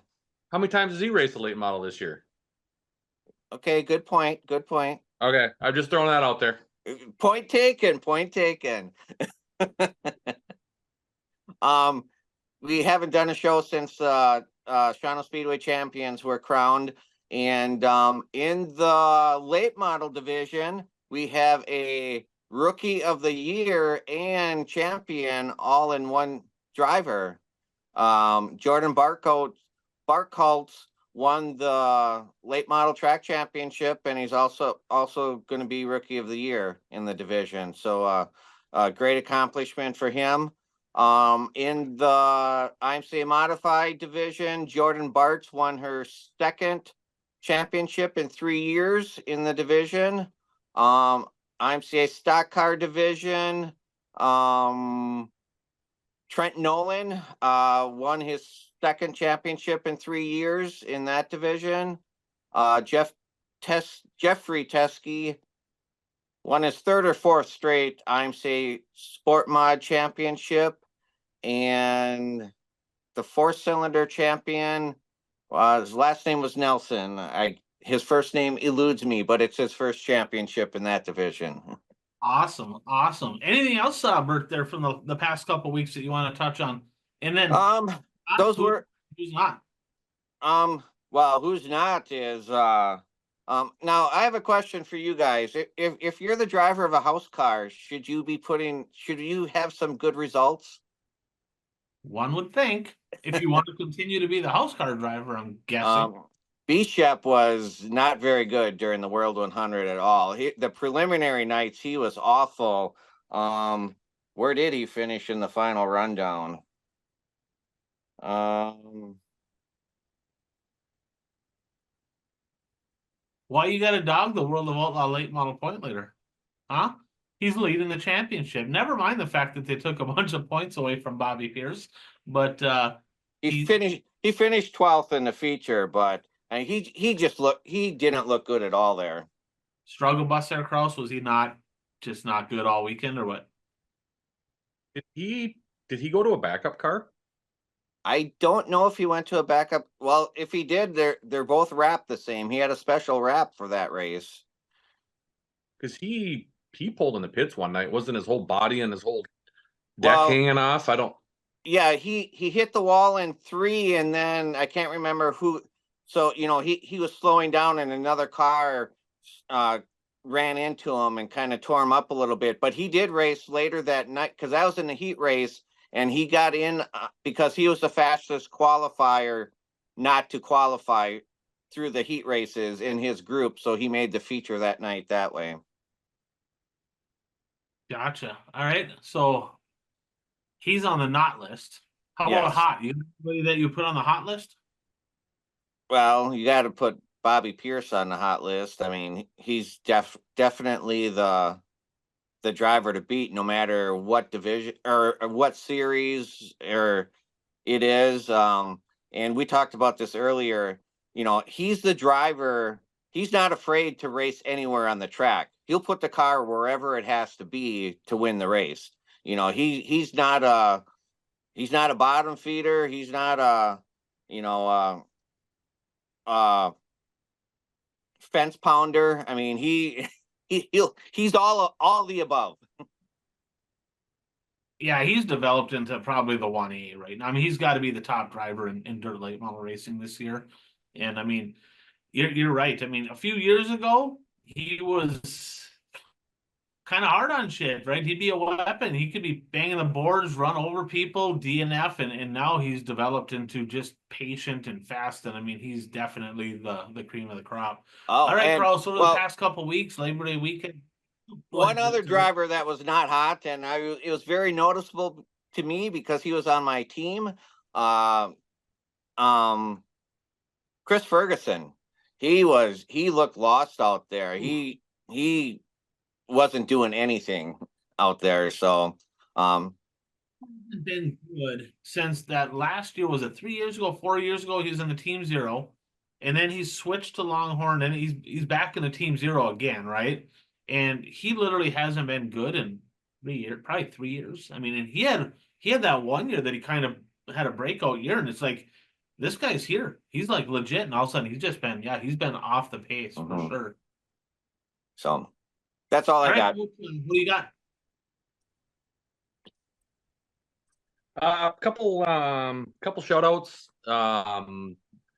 Bailey Roche, big victory I got to give a couple shout outs to a couple dirt podcasts and One to Go show cars. They're representing both of us. Bailey Roche with a big win at Viking Speedway on Sunday. Drove from 10th up to the lead, and he drove by some lumber. The Sowers and the Millers, the Kastrebas, the Henkelmeyer, William Lund was there. There were some pretty good cars there, so he drove right by everybody and got a big win up there. So congrats to Bailey. He's my full-time goalie coach. He's actually running goalie coach. He's running goalie practice for me tomorrow morning. And then he's going to run the 100. So good luck to Bailey up there. Also Ryan Flatten, big win in the prototype modified, Ryan. I don't know if you've been hearing some people complaining about the prototype modified. I don't know if you've been hearing stuff like about that. But of course, Ryan Flatten's in one of the Howe cars, the aftermarket Howe front end that they built. He got a big win at Madison Speedway, actually drove away from the field. So good luck to Ryan up at I-94 Speedway. He's going to be there as well. And then all you complainers complaining in a modified, well, you guys had your chance to build them. You had your chance to get into one, and you didn't want to do it. So Ryan, hopefully you keep beating those guys. And then he's on my hot list too. Brady Gertis swept the weekend at Viking Speedway, Labor Day weekend. Should have won Friday night at I-94. And I'm taking credit for both his wins. I had a little talk with Brady.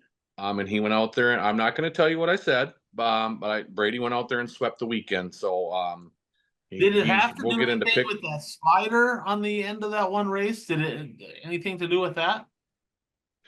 Well, I just told Brady, I said, you might have to drive like the 29 Star does every once in a while, and bring home the victories. And he's fast, and there's no doubt about it. So good luck to him at the 100 too. He's my pick to win that deal. Hopefully he can get that done. So he's on my hot list. Pierce is on my hot list. I really don't have anybody on that not hot list. I'm going to be nice to everybody before the 100. And then I'll pick on some people after the 100. Well, I have a few shout outs here too. So Labor Day shootout a couple weeks back, Hibbing Raceway, night number 1 was a debacle. It was terrible. I mean, it was literally a rubbered up dump. It was awful, right? But I will give credit where credit's due. They worked their ass off that night. They went out there, they redid the track, and night number 2 was some of the best racing I saw at a Labor Day shootout. So that's an example. And Mother Nature didn't play a course. It didn't rain, and they got lucky, nothing like that. They just went out there, went to work, and they said, hey, the wind, the hot, we messed up the night before. Let's fix it. Let's make it better for the next day. So I want to give kudos to that, because the racing was, I was up there. I got up there late, and I was actually in Superior. And me and Changa went out and played a round of golf on that Sunday. And it's like, do I really want to go up to Hibbing? God, if it's anything like it was last night, it's going to be terrible. And I'm like, screw it. Let's just play a round of golf. We'll go back to the house. We watched the races at his place. I'm like, shit, should have gone. Racing was pretty good tonight. So, but yeah, so hats off to them. And the car count was down, because we talked about that going into Labor Day week, that everybody and their brother's running Labor Day weekend now. And it's like, man, it kind of sucks. But what stuck out to me over Labor Day weekend is some of these hometown drivers that won the Labor Day shootout. You can tell, regardless if there's 60 cars in the class or if there's 20-ish cars in a class, the Labor Day shootout to the drivers that race at Hibbing Raceway still means something. In the B mods, you had Mikey Blevins, who actually took a board spot. He's like, hey, I want to help make a difference. Mikey Blevins won night number 1, and he was ecstatic. Sam Blevins won in Grand Rapids at the Classic, so they had a good weekend overall, and he was just pumped. And then seeing night number 2 in the B mods, seeing my buddy Mervyn Castle get it done, and just his pure excitement. He's been around that place his whole life. You see the fact that it means something. And then a kid that spent many, many hours in the 71A shop, Kristen Labarge, he got it done on night number 2. And he had to throw a haymaker there. Rick Simpson probably not real happy with him, but no fucks given. You're here to win. You're not here to make friends, is what it is.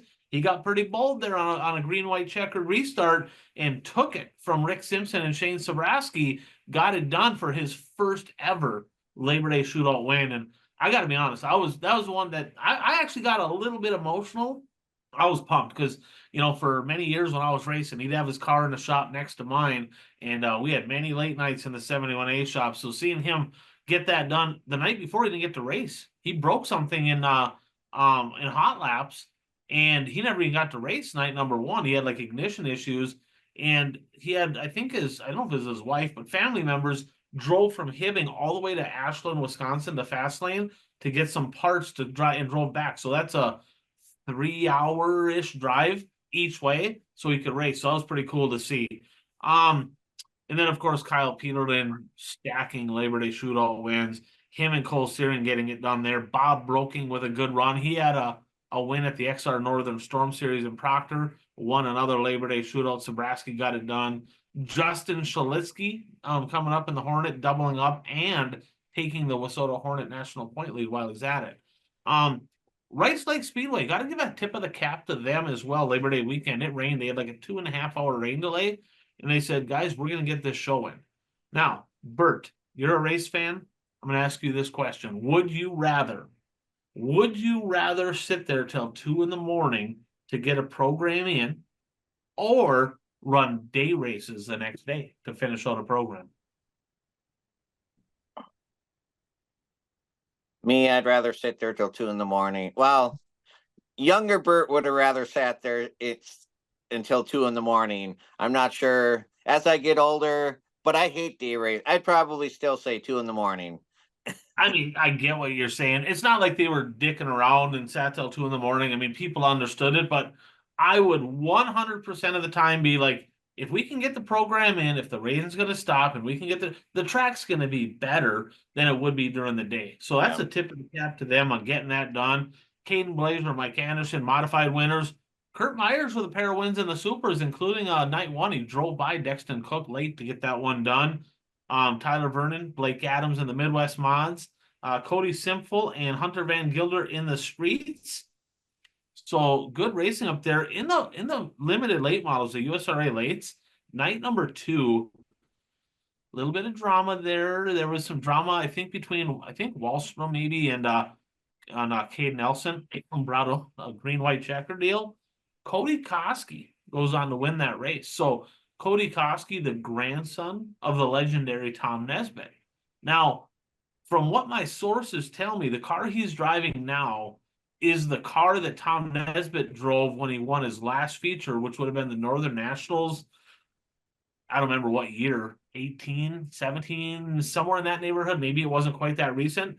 But the last race that Tom Nesbitt won was the car that won the USRA late model race at the Rice Lake Speedway with his grandson driving it. So that's kind of a cool deal. And if somebody's got more info, they can put it below.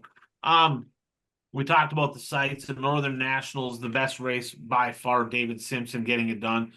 Ashley Anderson, Mike Anderson with a pair of wins back-to-back weeks at Invite Time. Kind of quiet during the season, but he's been good.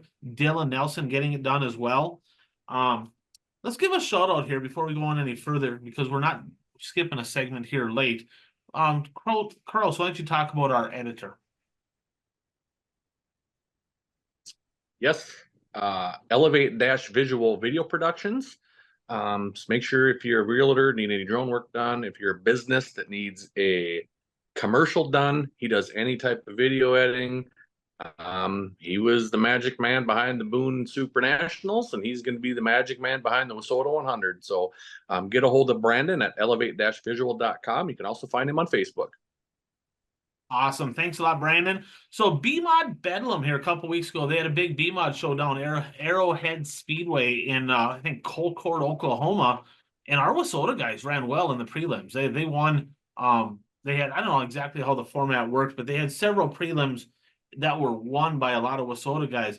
On the finale night, I think it was 30,000 to win that. Ryan Gilmore got the win. William Moulter.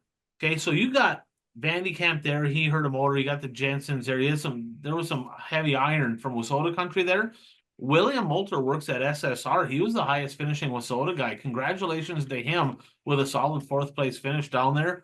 And both Brandon and Joey Jensen with top 10 finishes. They both faded. They looked really good in prelims. They faded, but represented well down there for Wissota country. Buggy action. This kind of lead into my who's hot and who's not here. So over the last couple weeks in buggies, they had 3 races at Huset's, a race at Stockton, a race at Kings. Winners were Sheldon Hodenschild, Macedo won 2, and Buddy Kofoid won 2. So on the not hot list right now I'm going to go with the buggies on this, David Gravel. Guys, he has 7 straight races off the podium.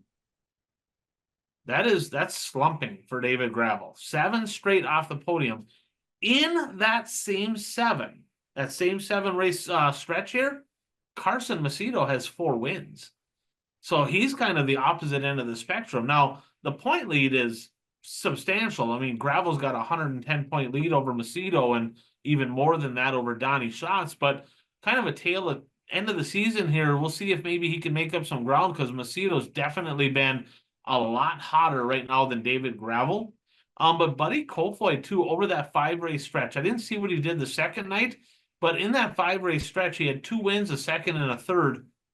So 4 podiums in that last 5. So Buddy Kofoid, he's kind of surging as well. In the high limits, how about Trey Starks? They had that swing up in the Northeast, Douglas County, Grays Harbor, 3 trips over at Skagit. Trey Starks won back-to-back races in the high limit sprint cars up there, and he's been solid. But another guy that's been red hot is Rico Abreu. He's won 3 of his last 5 as well, including the finale at Skagit, and that was over $100,000 to win that. And he won the Tuscarora, I think it is, 50 at Port Royal, and that was a substantial payday as well. So Rico Abreu's been strong. Guys, what do you think the point lead is right now between Brad Sweet and Rico Abreu's now in second? Third is Tyler Courtney. How many point lead do you think Brad Sweet has over Rico Abreu? If you had to guess. 50. Kraus, any guesses? He's muted. He's all sideways, muted. I don't know what he's got going on over there.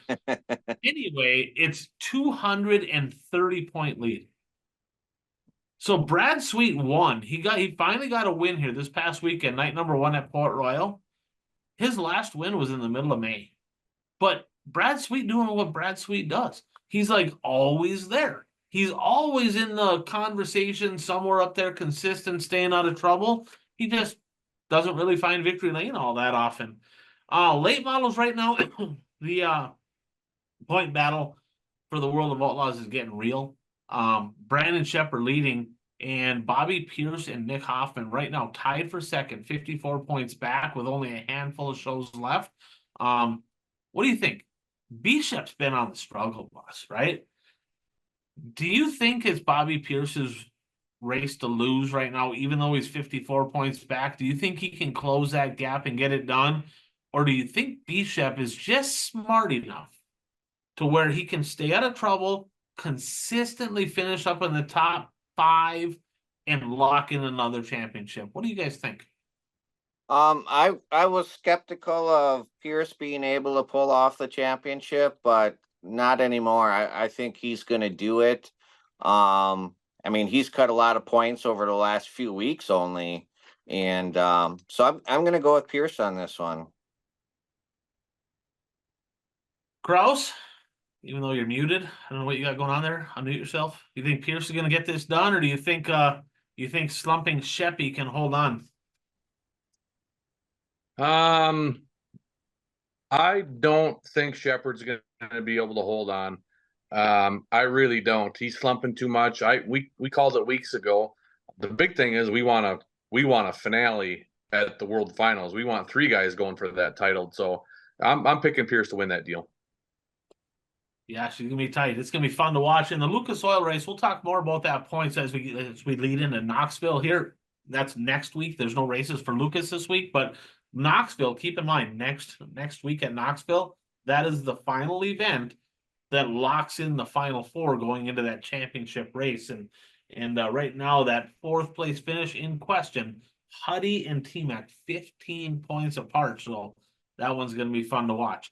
So guys, let's get into our weekly pick'em segment here, brought to you by our friend Brad Parson Soil and Egg Solutions. So if you're in Western Minnesota, the Dakotas, anywhere, you can ship stuff anywhere. But if you're looking to be more successful in farming, that means what? Higher yields. You want to make more money. You got to have the right products in those spray packages. Now, don't ask me what they are, but Brad knows. He has the data, he has the information, and I have spoken with people that are using his products and have had great results over 2024. Very happy with how things went for them. Give him a call at 320-219 3542 to learn more about the products that he has to offer that can help you get ready for 2025. Also, shout out to Brad because he kicked in the winner right now of our Pick'em segment at the end of the year. He's going to be able to give some hard-earned cash to a lucky driver, maybe multiple drivers. And right now, I think we have just over $1,000 rounded up between a few of us. I know Worker B Kent there, he's kicked in on that. So if you want to kick in, that money's going straight to a racer. So Brad kind of spearheading that and kind of putting myself in contention now, boys, because the old 71A has tracked down Changa. We are tied in the top spot at 335. Curtis at 329. Bert, you're not too far back here. You're at 280. You're in, I guess, fourth. That battle, though, between fourth and fourth, fifth, sixth, seventh is good. You're at 280. Uper 278. Dano 276. Worker B 274. And then you got Coach at 266. Coach, you gonna get up in the top five here? You're gonna get in the mix here? You got some work to do there, guy. Let's get her together. You're ahead of it, Man Bun Dan. You're only 7 ahead of him. 7. What are you doing? Why are you only 7 points ahead of him? Kraus, he didn't even pick half the races. Like, he's like, fuck IMCA, I'm not picking them. They suck. You're only beating them by 7? What are you doing? And then I win both drafts. Unbelievable. I win both snake drafts and get 2 points for each of them. It's a bunch of crap. I'm done with this. It's rigged. Who won the first one? Who won the first one? Who won the first one? I won the first one. I won the first one. You won the last 2. I won the first one. You won the last 2. All right. I only got 2 points as well. You know what? In your defense, I agree. We should get 20 points for winning them drafts. I 100% agree. I'd be 20 points ahead of Changa. I think that's a good idea. Uper, get it together. He's our statistician. 20 points. You know what? I will gift that to you. 20. The winner of the snake drafts, 20 points. I think that's a good idea. I'm all for it. I 100% agree with you. Bromance at 240 and Beefcake, he broke 200. He's at 211. So I got a list of races here. These are the ones that we're going to be focused on most this weekend. And in fact, there's one going on tonight. Kraus looking for an update. Is that race over? That's the Tri-State late. It's not over. Okay, Tri-State late models at Clay County. We'll start with Bert. We'll go to Kraus. We'll go to me. Who'd you guys pick? Snowdrift. Snowdrift. God, I almost changed it. I had Snowdrift in there, and I literally just about sent in. I don't know what's going on over there, but I was thinking I wanted to pick Justin Zeitner, but I stuck with Snowdrift. All right. We're going to pick 2 nights of the 4 at the Wissota 100. The first night is the hardest night. Well, the last night's the hardest night, but the first night out of the prelims is the hardest night because everybody races. Kraus, you actually won opening night. Now they actually pay money. You get a little bit better money anyway to win. So night 1, essentially everybody will be there, and then championship Saturday. So street stocks, Midwest mods, super stocks, modifieds, late models. We'll go in that order. Bert, who do you have night 1 at the Wissota 100, Fergus Falls, Minnesota, I-94 Speedway? Ty Egan in the street stock. Midwest mods, David Simpson. Supers, Trevor Nelson. Modifieds, TPO. Late models, Searing. Okay. Coach? I got Braden Brower, Nate Ranke, Shane Sabraski, Brady Gertis, Cole Searing. Our first 3 are very similar. I have Braden Brower, Nate Ranke, Shane Sabraski. That's my first 3. And then I have TPO. I have TPO doubling up night number 1. Championship Saturday night when the big money's on the line at the Wissota 100. Bert, same order. Streets, Midwest mods, supers, mods, lates. Championship Saturday night. Braden Brower, David Simpson, Dexton Cook, Mike Stearns, TPO. I got the same Coach? 5 guys. Brower, Ranke, Sabraski, Gertis, Searing. Okay.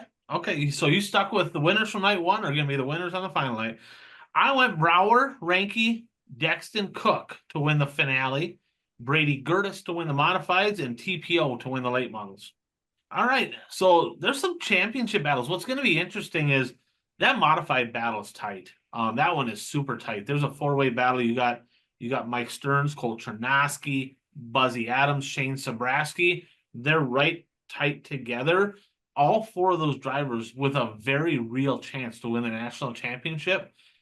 If one of those drivers wins night one, are they going to opt out of that deal and race night two for the points? What do you think, Kraus? Completely different ballgame now that there's points with 100. So feature, there's never ever been points for that. Now that there is points, it's a completely different ballgame. Start up front. It is a 113-point show. That's going to play into this deal. So it's going to be really, really interesting to see. But I think if you're in a tight points battle, I think you got to run all 3 nights. Yeah, there's only a couple classes that could happen, that being one of them for sure. Modifieds is very, very tight. All right, Legendary 100 Saturday night championship Saturday, Cedar Lake Speedway, Somerset, Wisconsin. Street stocks, B mods, A mods, and late models. So of course, no super stocks because they're WISSOTA sanctioned in the supers. WISSOTA 100 is the only WISSOTA show on the weekend. That's why they cannot run super stocks at Cedar Lake. So, Bert, what say you? All right, now I was looking at last year's results to try to get an idea who would be racing there. So, and then I didn't look to see if any drivers switched divisions. So if I pick somebody who doesn't race in that division anymore, don't make fun of me. Street stock, Jeff Ekdahl, Midwest Mod, Jason Vandekamp, Mods, Wagaman, and Demel in the late models. They're all in the same class. You're good. Okay, all right. Still gonna make fun of you. I mean, but I'm going Nick Trader, Vandenkamp, Lucas Schott, AJ Demel. So I'm gonna go Cody Coomer, Brandon Jensen. I took Vandekamp last week. He fucked me. I didn't get no points from Vandekamp in Superior. Figured I would, but did not work out. So I'm taking Brandon Jensen. I'm taking Caden Blazer, young gun. I enjoy watching that kid in the mods. And I'm going to take Ashley Anderson in the late model division. He's been super solid in that 81 as well, winning the Northern Nationals a week ago. All right. Lucas Oil MLRA late model series. Thursday at Tipton, Iowa. Friday and Saturday, a pair of shows at Davenport, Iowa. Bert. Chad Simpson, Chris Simpson, Chris Simpson. Okay. Coach? Chad Simpson all 3 nights. I went a little off the cuff on this one. I got Dylan McCowan all 3 nights. He got a pair of seconds this past weekend, so he's kind of been surging. He's been running good. So I got Dylan McCowan times 3. Castro Flow Racing Night in America at the I-75 Speedway, Sweetwater, Tennessee. The Tar Heel 53 later on this week. Bert, RTJ. Coach? Bobby Pierce. I'm going to have to go with Kraus and take the smooth operator on that one as well. Dirt King is going over to Bert's neck of the woods, Eastern Wisconsin, Friday, Anago, Saturday, Outagamie Speedway in Seymour. Friday, Brett Swedberg, Saturday, Mike Mullen. No Nick Anwalink. Okay. I know you hate him. I get it. I mean, I gotta pick different from other people if I wanna gain some points here. I'm jazzing you. Come on, I'll settle down. No, Coach, I know. Coach? I got Mullen on Friday and Chris Ortel on Saturday. Chris Ortel, that'd be good. He's due for a win in that series. Well, and Chris Ortel has a 1-to-go sticker now on his car, so he'll be faster for sure. Then there's not even a question. Everybody else might as well stay home. All right. So I have Nick Anvalink night 1, rain night 2 because it's Seymour and they rain out Dirt King shows. Okay, I took Nick Anvalink times 2 is who I got. All right. World of Outlaw Sprint Car action down in California. Friday, Bakersfield. Saturday at Merced. Bert, Macedo ×2. Coach. Cole Macedo's winning both. Bert, Yeah, Carson or Cole? Carson. I'm just saying because I think Cole's probably going to be there, so you better make sure you put who's going to be there. So I got Carson Macedo Friday and Donnie Schatz on Saturday. Well, we all cheer for Donnie Schatz. That's our local guy, but I'm taking Carson Macedo ×2 as well. Mars Late Model Series Friday at the Brownstown Bull Ring. Saturday at Paducah International Speedway. Bert, Unzicker, Jason Feger. Coach. I took Bab both nights. Hopefully he shows up. Yeah, I looked. I couldn't find anything. I was thinking about maybe taking him one night too, but I took Unzicker Fager just like Bert did. All right, Hunt the Front Late Model Series Friday at Livonia down in Georgia. Brandon Overton. Brandon Overton. Ashton Winger. I'm taking Air Force Ashton Winger. High limit sprint cars heading up to Pennsylvania Friday and Saturday up at Lernerville. Commonwealth Clash, I think they call this one. Bert, Sweet and Day. Rico both nights. I got Rico both nights as well. And then we ended up, now, might be a question on this one. World of Outlaw Late Model, Saturday at Sonoya, Sunday at Talladega for the Alabama game race. So the first one here, right, at Sonoya, who do you guys have? I have Pierce. Bert? I have Pierce. Everybody has Pierce. No, the second one, I haven't. I texted our statistician there to see, but I believe we're already locked in, and I don't remember who I had. He's going to have to look through that because, from what I understand, they're completing that show, and they're not. So it's not a new show. That's the Talladega show from earlier in the year where the heat races are done, B mains are set, features set. If we do get to repick it, I'm taking RTJ because he's outside row number 1. Who do you guys have if we do repick it? Well, I was unaware of that situation, but I took Brandon Overton. Coach? I got Pierce. Yeah, so we're gonna have to look back at that one. I'm about 99% positive we're gonna lock in where we already had because I think I had Pierce and I think Pierce like had an issue in the heat or something. I think he starts pretty deep, so I guess I don't remember. I might even had Hoffman. I don't know, but Jeff will definitely get us that information there. So we do not have our stats, and that's my fault. As far as where we are sitting, as far as our bold predictions, and taking some off the board, but we are going to make some new bold predictions for this week. So, Bert, we'll start with you. We'll go to Coach. Then, of course, I have Youpers and Beefcakes. I got one from my buddy Nick, and then I got my own. So, every week we make 3 bold predictions, racing related. Keep track and show everybody just how stupid we really are. So, Bert, what's your first prediction? I'm gonna go Lucas MLRA and say every race run will be won by Simpson. Well, unless they're adopting Dylan McCown, I think you're going to be wrong. So, Coach, We are going to go to the Wissota 100. And I am going to say no driver will podium in multiple classes. Okay. So there'll be no driver that will podium in multiple classes. and obviously you're talking Saturday night for the championship night. You're not Correct. Yep. okay. So a couple examples would be Shane Sabraski's got 3 cars, only going to podium on 1 at most. All right. So no driver will podium in more than 1 class Saturday night at the Wissota 100. All right. That's pretty bold. All right, Youper, he's going to go high limit sprint car races this weekend out in Pennsylvania. Both races will be won by a non-Pennsylvania driver. A non-PA driver will win both nights of the high limits this weekend. So Beefcake here, he's got the prediction, his first one. 3 of the 5 championship Saturday night A-mains at the Wissota 100 will be won by drivers that won it last year.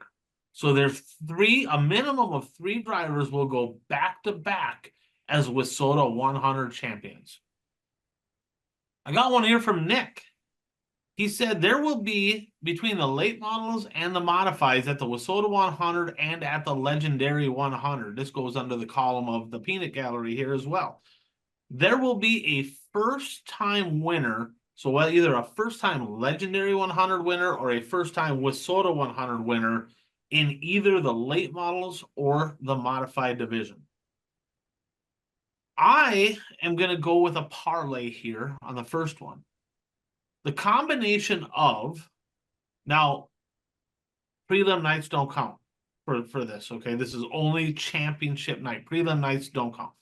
So the combination of Rico, Pierce, Carson Macedo, TPO, and Cody Coomer will all win at least one this week.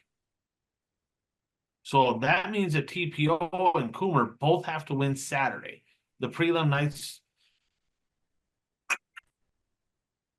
it's a little different at Cedar than it is at the Wissota 100 because the prelim night 1 is very tough. So I'm gonna let the night number 1 count for TPO, but Cody Coomer has to be the championship Saturday. So Rico, Pierce, Macedo, TPO, Cody Coomer will all win at least one. Cody Coomer's for his count has to be Saturday because they do the split feature deal. All right, Bert. To counter Coach, I'm gonna go championship night at the Wissota 100. Sabraski will podium in 3 different divisions. Sabraski's going to podium in 3. I tell you what, I mean, it's not unrealistic for sure. I mean, he definitely could. All right, Coach, what do you got? We're going to the Wissota 100 again. And we are going to go to the late model finale. The current top 5 drivers in national points are going to be your top 5 drivers in a Saturday feature. So TPO, Strand, Sabraski, Becker, Searing are going to be the top 5 drivers. No particular order, but that's going to be your top 5. Wow, that is bold. All right, so the top 5 as it sits today in Wissota late model national standings will be the top 5 finishing order on championship Saturday night at the Wissota 100. It's kind of a cool prediction. I like it. All right. Uper's second prediction here. So between the 9 A-mains that we're picking as a group, 4 of them being at Cedar Lake, 5 of them being at Fergus Falls for the Wissota 100, 9 of those. At least 3 of the 9 will be first-time winners in that event in that specific class. So at least 3 of the 9 will be a brand new Legendary or Wissota 100 winner in that respective class. All right. Beefcake, his second one. The Legendary 100 will have more cars, total cars, than the Wissota 100. They do have more classes, but last year it was like within 5. I mean, it was close. I mean, you could look that up. I mean, I'm not gonna look it up now, but it was literally within 5 or 10 last year. And I think they have like 10 classes compared to the 5, but a lot of those classes only get like 20 cars, 25 cars. So it's a lot closer than one thing. So that's not necessarily a gimme. And I think the Wissota 100 did edge them out last year by 5 or 10, somewhere in that neighborhood. Not positive. All right. My second prediction here is going to be a parlay again, and it's going to be a Wissota related parlay. So as it sits right now, this is what I have from the updated points. I have your national point leaders, Tyler Peterson, in the late models, Cole Chernosky in the modifieds, Dexton Cook in the supers, David Simpson in the Midwest mods, Braden Brower in the street stocks. At least two of those drivers will win their A main on Saturday night. So at least two of championship Saturday night A main wins at the Wissota 100 will be the current national point leader in that class. All right, Bert, your third and final trip around the track here. What do you got? All right, I'm going Dirt Kings, and between the two features, there will be 6 different drivers on the podium. Okay, 6 different drivers in the 2 Dirt Kings races. All right, that's parity. That's parity. All right, Coach. We are going back to the Wissota 100 again, and we are going to go 75 street stocks are going to sign in for the weekend. So that's about 10 cars up from last year. So we're going to go with 75 cars, 75 street stocks this year. I hope you are right. That would be a good show. Looking forward to it. That of course on Dirt Race Central. Both of them are Legendary 100 and the Wissota 100, both on Dirt Race Central. So you might want to get that. It's going to be good. All right. So Uper's third and final prediction is this. He says that the smooth operator not very good typically in the Southeast, and he's going to go winless this week in the Southeast.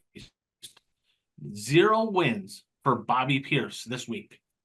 Beefcake, his third and final prediction is the Wissota 100 will not only will 3 of 5 double up, but a separate one here, maybe kind of hedging his bet here. There will be a first-time winner at the Wissota 100. First-time Wissota 100 champion in a specific class. So if Sobraski wins the late models, he's a first-time winner because he's not done it in the late models. My third and final one, I'm going to go back down to the Wissota 100 as well. Based on the nonsense that we've been seeing the better part of the season, there is going to be at least 7 drivers disqualified that when you look at my race pass stats, it is going to have DQ next to their name, whether it's heat, qualifying feature, A main, whatever it may be.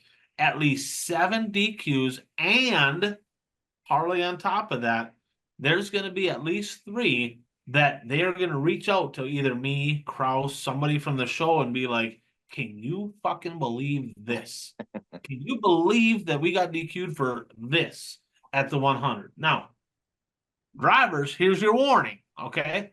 They're going to tech the shit out of everything.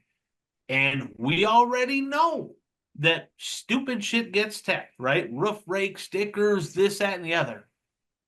Make sure your shit's good, right? I mean, don't go to the Wissota 100 for a week and then at the end of the week be pissed off because you got disqualified for something that is absolutely stupid and meaningless. Just cross your T's, dot your I's, do yourself a favor, make sure your Wissota patches are on, you got your suit, make sure the dates are right on your seat belts, right? All this stuff. Make sure you don't have too many bolts across the back of your roof or all this stuff, right? Just do yourself a favor and make sure your stuff is good because they're going to tech everybody.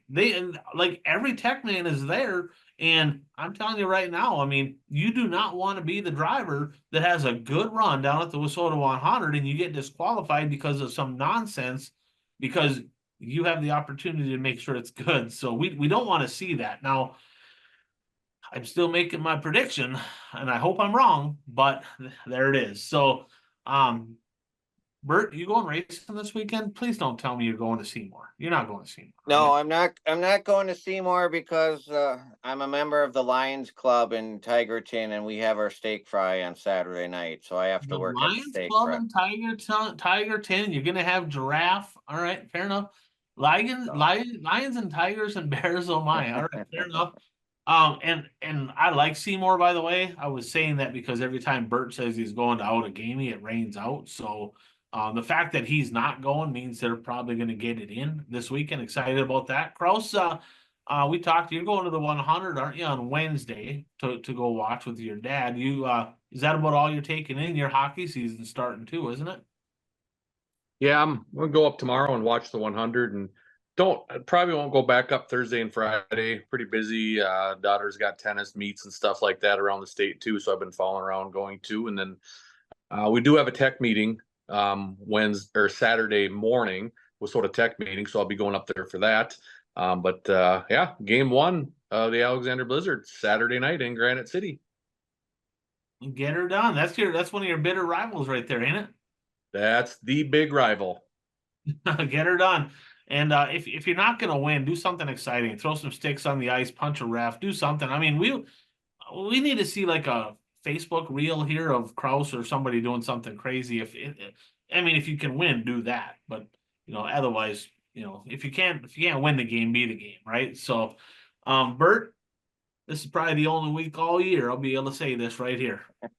Vikings, number 1 right now in the NFC North division. The Green Bay Packers sitting in dead last, right? Now, the next 7 games or 6 games for the Vikings, a little tougher than it was against the New York Giants. So, like I said, this probably be the only week I can say this all week. So I had to get it out of the way and get it in. But, football season is here as well. So, as always, I'm Ryan. That's Coach. That is Bert. Thanks for tuning in to the One to Go show. And good luck to all the racers at the WSOTA 100 and at the Legendary 100 this weekend here. Thanks for tuning in, everyone. Hope you enjoyed the show. If you did, please leave a review and subscribe. It is Puka. And Goat Sports has another show out there by podcast, Facebook, and YouTube. It's the Tea with Miss McGill show. Covers hockey, high school hockey in northern Minnesota. So if you're into hockey, you can find us on podcast under Tea with Miss McGill. You can find us on YouTube or Facebook, Goat Sports Media LLC. Yours truly and Coach Reed Larson. We break it down every week. We also do some interesting interviews. We'd love to have you. So tell your friends, tell your enemies, and we'll catch you next week.